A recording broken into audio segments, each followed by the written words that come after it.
गरुड़ पुराण की ये 10 बातें याद रखेंगे तो कभी नहीं मिलेगा धोखा, होगी हर समस्या दूर। 18 पुराणों में से एक गरुड़ पुराण में एक ओर जहां मौत का रहस्य है तो दूसरी ओर जीवन का रहस्य भी छिपा हुआ है।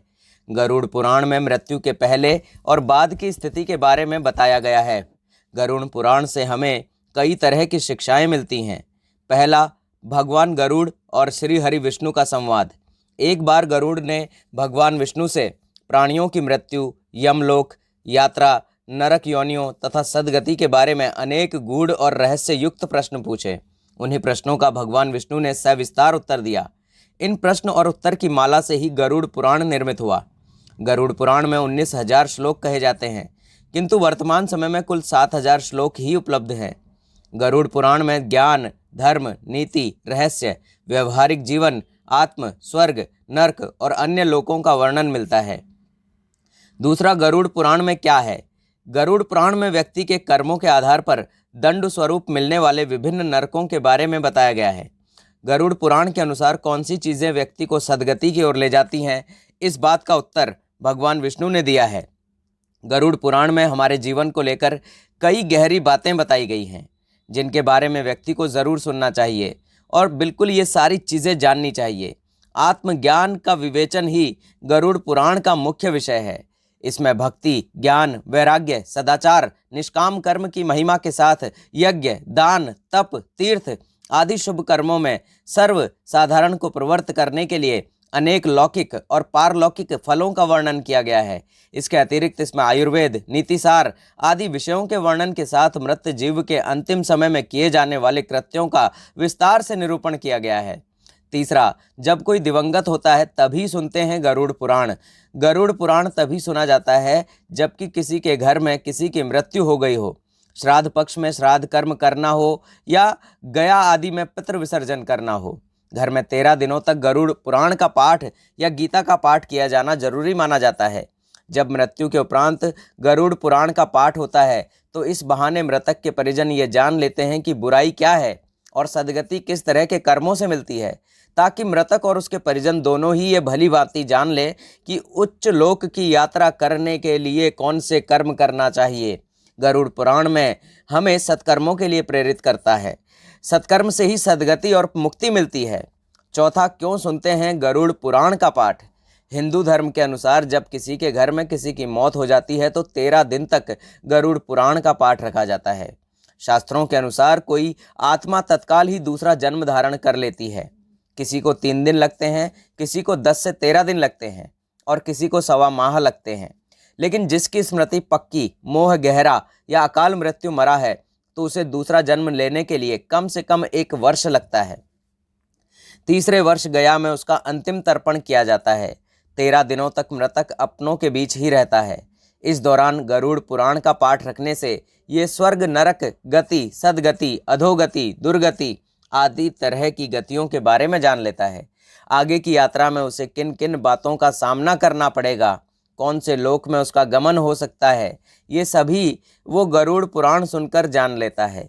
गरुड़ पुराण की अगली बात जिसमें बताया गया है कि रात में दाग संस्कार क्यों नहीं करते, लेकिन ये जानने से पहले अगर आपने अभी तक चैनल को सब्सक्राइब नहीं किया है तो सबसे पहले चैनल को सब्सक्राइब ज़रूर कर लें, ताकि इसी तरह के वीडियो आप लगातार देख सकें।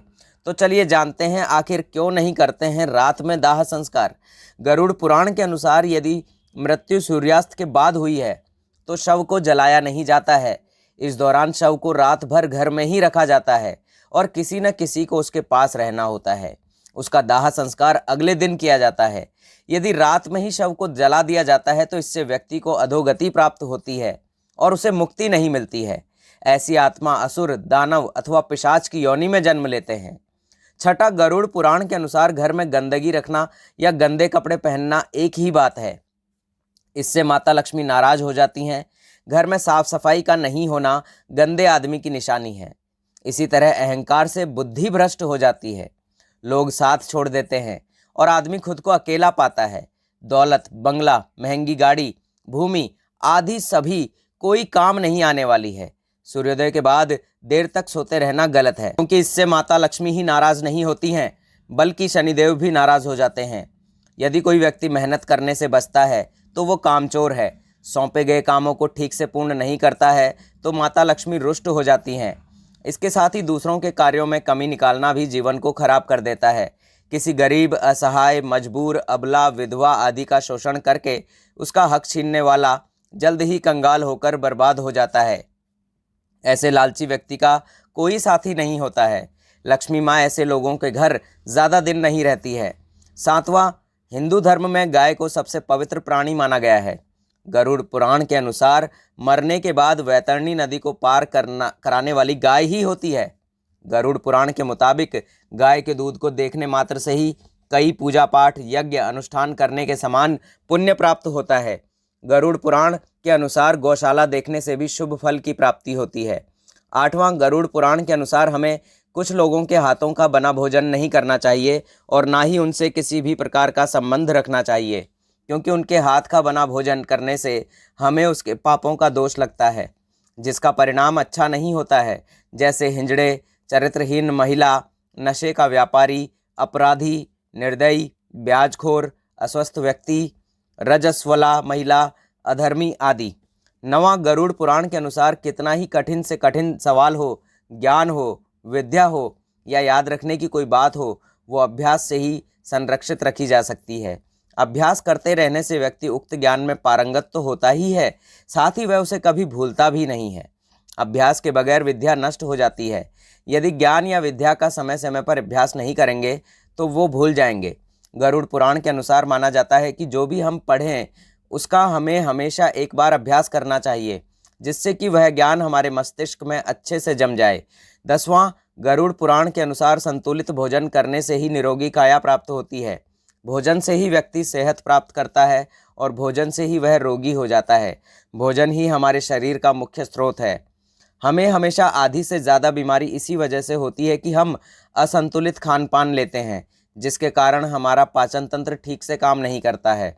इसलिए हमें सदैव सुपाच्य भोजन ही ग्रहण करना चाहिए और ऐसे भोजन से पाचन तंत्र ठीक से काम करता है और भोजन से पूर्ण ऊर्जा शरीर को प्राप्त होती है। पाचन तंत्र स्वस्थ रहता है और इस वजह से हम रोगों से बचे रहते हैं। इसके लिए एकादशी और प्रदोष का व्रत करना चाहिए। दोस्तों, आज की ये हमारी वीडियो आपको कैसी लगी हमें कमेंट करके ज़रूर बताएं। अगर आपको हमारी वीडियो अच्छी लगी तो कमेंट बॉक्स में जय श्री कृष्ण ज़रूर लिखें। श्री कृष्ण आप सब पर सदैव अपनी कृपा बनाए रखें। वीडियो के अंत तक बने रहने के लिए आप सभी लोगों का बहुत बहुत धन्यवाद दोस्तों।